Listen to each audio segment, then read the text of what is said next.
Introduction. Hey Reena, would you write something? Yeah, sure, tell me. There is a number x. If you multiply x by itself, we get a number. I have that number of books. Okay. You have 2 times the number x, and our friend has 2 books. Now add all the books. What expression do you get? Let me write somewhere. There is a number x. If we multiply x by itself, then we get x square. So you have x square books. And I have 2 times the number x, that is 2x, and our friend has 2 books. Then their sum gives this expression. Do you know what do we call this expression? No, but I find it very interesting. This is called a polynomial. Come, I will explain you. Objectives.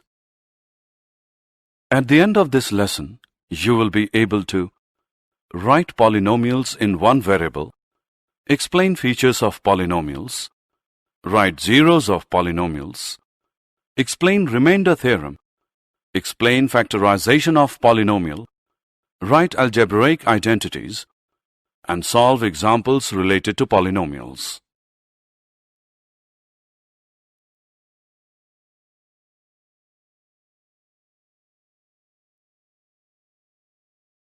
Polynomial in one variable. A polynomial is made up of terms that are only added, subtracted, or multiplied. A polynomial looks like this. Polynomial comes from poly, meaning many, and nomial, in this case meaning term. So it says many terms.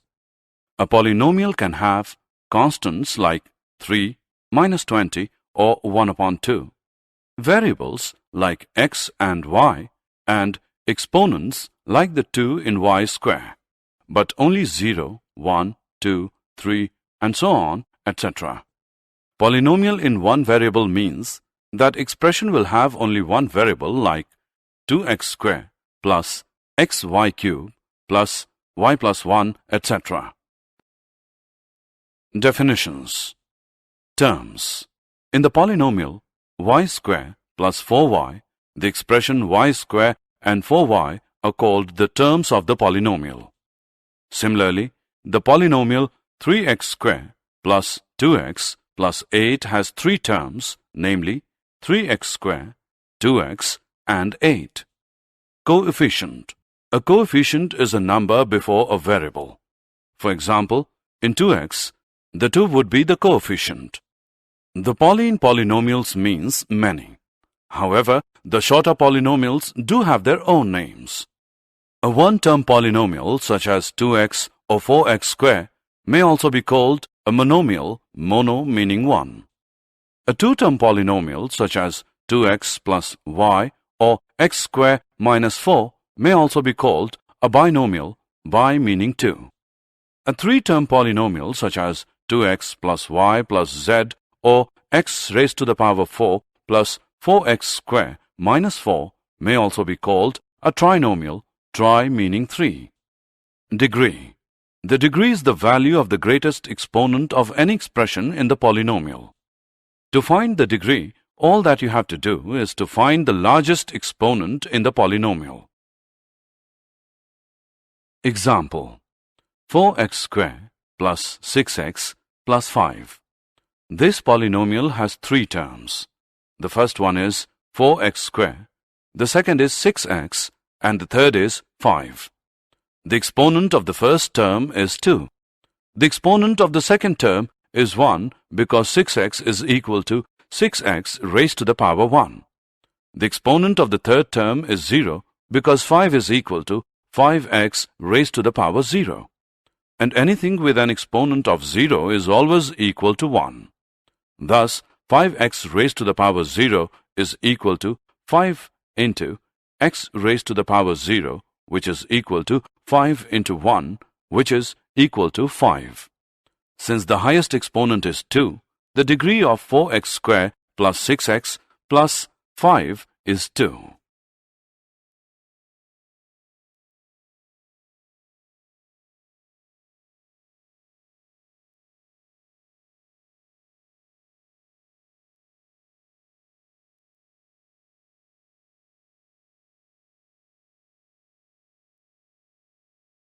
Degree of polynomial. A polynomial of degree 1 is called a linear polynomial. Its general form is ax plus b, where a and b are the constants. A is not equal to 0. A polynomial of degree 2 is called a quadratic polynomial. Its general form is ax square plus bx plus c, where a, b and c are constants and a is not equal to 0. A polynomial of degree 3 is called a cubic polynomial. Its general form is ax raised to the power 3 plus bx raised to the power 2 plus cx plus d, where a, b, c and d are constants and a is not equal to 0. If in a polynomial all the constants are 0, or we can say that if a 0 is equal to a1, is equal to a2, is equal to a3, is equal to so on, is equal to an, is equal to 0, then we get the zero polynomial. Zero polynomial is denoted by 0. The degree of the zero polynomial is not defined. Zeros of polynomial. We denote the polynomials as px, qx, py, etc., depending on the variable of the polynomial. For example, py is equal to y cube plus y plus 1. ry is equal to 2 minus y square plus 6y raised to the power 5. Look at this polynomial now. Qy is equal to 2x cube minus 5y square plus 3y minus 6. If we substitute the value of y by 1, we get q1 is equal to 2 into 1 cube minus 5 into 1 square plus 3 into 1 minus 6, which is equal to 2 minus 5 plus 3 minus 6, which is minus 6. So we say that the value of qy at y is equal to 1 is minus 6. Let's now solve py is equal to y plus 1. By substituting the value of y is equal to 1, we get p1 equals 1 plus 1, which is 2. So at y is equal to 1, py is equal to 2. Now substitute y is equal to minus 1, we get p minus 1, which is equal to minus 1 plus 1, which is equal to 0. Since p minus 1 is equal to 0, therefore we can say that minus 1 is the zero of polynomial py. Zeros of the polynomial are also known as roots of the polynomial. A non-zero constant polynomial has no zero. A linear polynomial has one and only one zero.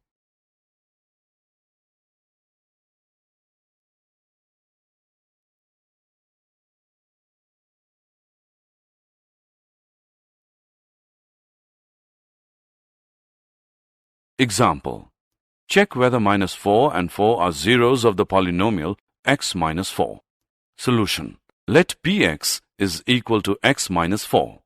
By substituting the value of minus 4, we get p minus 4, which equals minus 4 minus 4, which is equal to minus 8. Now substituting the value of 4, we get p4 equals 4 minus 4, which is equal to 0. We have seen that p minus 4 is equal to minus 8 and p4 is equal to 0. Therefore, 4 is a zero of the polynomial x minus 4, but minus 4 is not. Let's now find a zero of the polynomial qu is equal to 2u plus 1. Solution. Finding a zero of any polynomial is the same as solving the equation. So we will solve px is equal to 0. Therefore, 2u plus 1 is equal to 0 gives us u as minus 1 upon 2. So, minus 1 upon 2 is a zero of the polynomial 2u plus 1.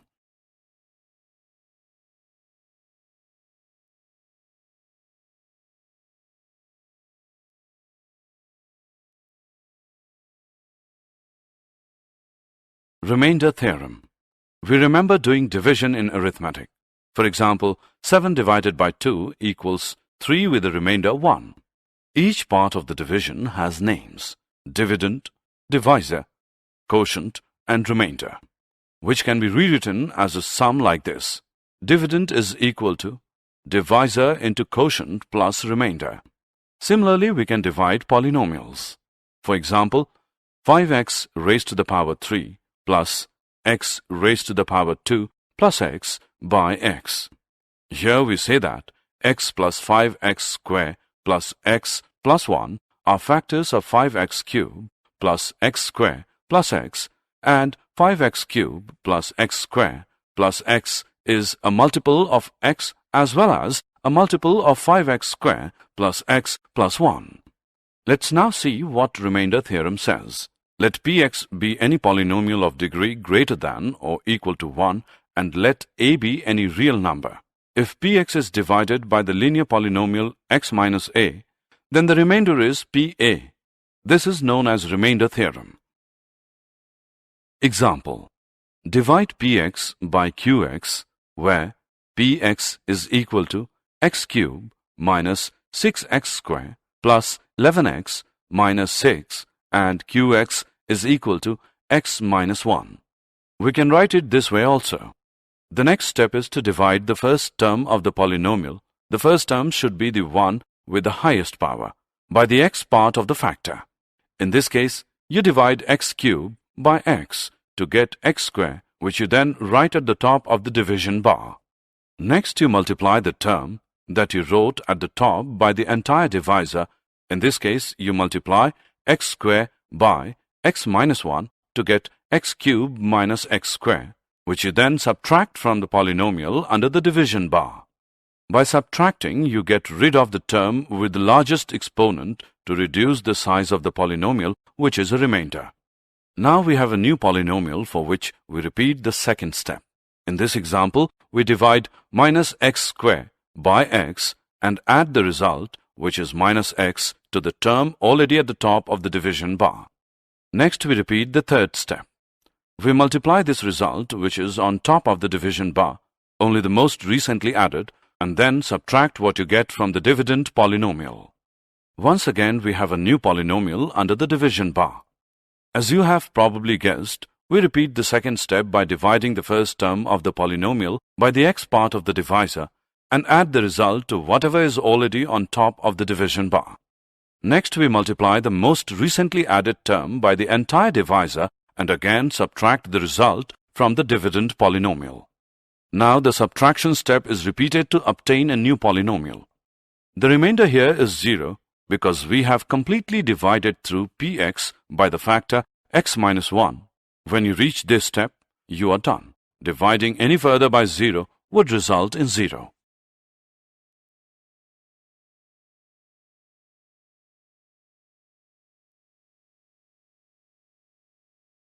Find the remainder when 2x raised to the power 4 plus x raised to the power 3 minus x square plus x plus 3 is divided by x minus 1.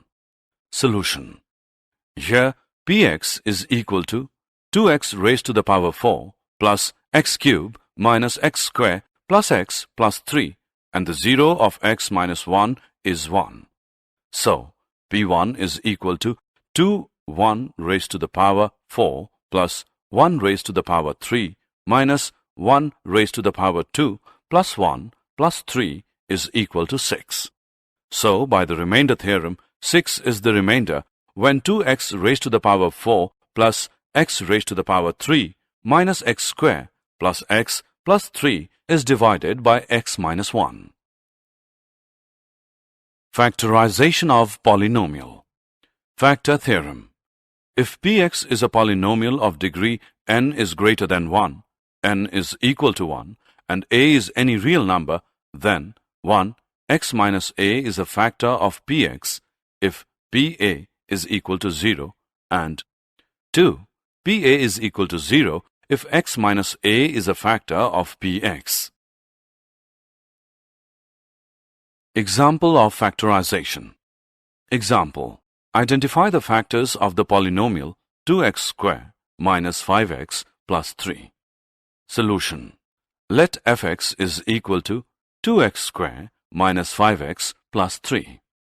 Let us check x is equal to 1 by trial and error method. Then f1 is equal to 2 1 square minus 5 1 plus 3 is equal to 2 minus 5 plus 3, which equals 0.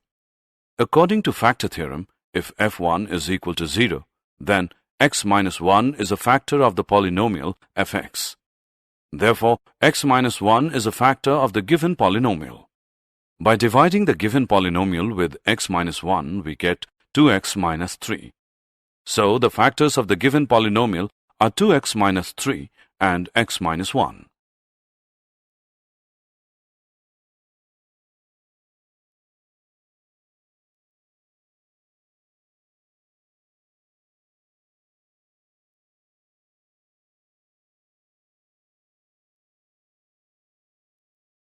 Algebraic identities.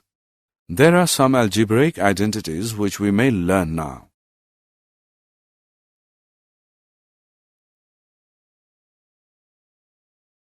Example.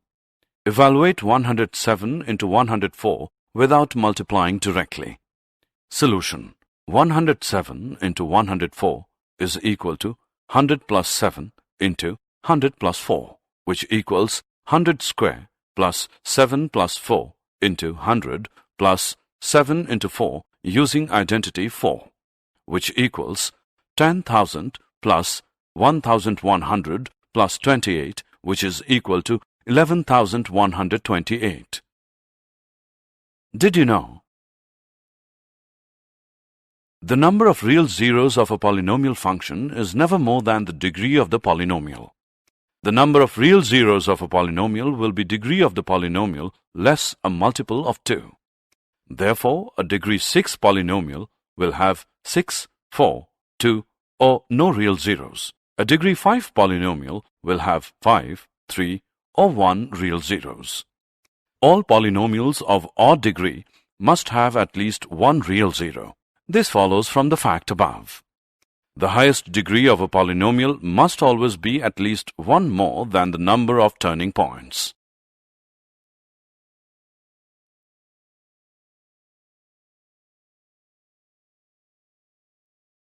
Summary. Let us summarize what we have learned. A polynomial px is one variable. X is an algebraic expression in X of the form px is equal to an x raised to the power n plus a n minus 1 x raised to the power n minus 1 plus so on plus a2 x raised to the power 2 plus a1 x plus a0, where a0, a1, a2 and so on till an are constants and an is not equal to 0. A polynomial of one term is called a monomial. A polynomial of two terms is called a binomial. A polynomial of three terms is called trinomial. A polynomial of degree 1 is called a linear polynomial. A polynomial of degree 2 is called a quadratic polynomial.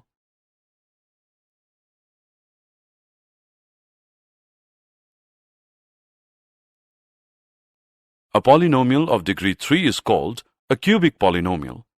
A real number a is a zero of polynomial px if pa is equal to 0. In this case, a is also called a root of the equation px equals 0. Every linear polynomial is one variable has a unique zero, a non-zero constant polynomial has no zero, and very real number is a zero of the zero polynomial. Remainder theorem. If px is any polynomial of degree greater than or equal to 1, and px is divided by the linear polynomial x minus a, then the remainder is pa. Factor theorem. X minus a is a factor of the polynomial px if pa is equal to 0. Also, if x minus a is a factor of px, then pa is equal to 0.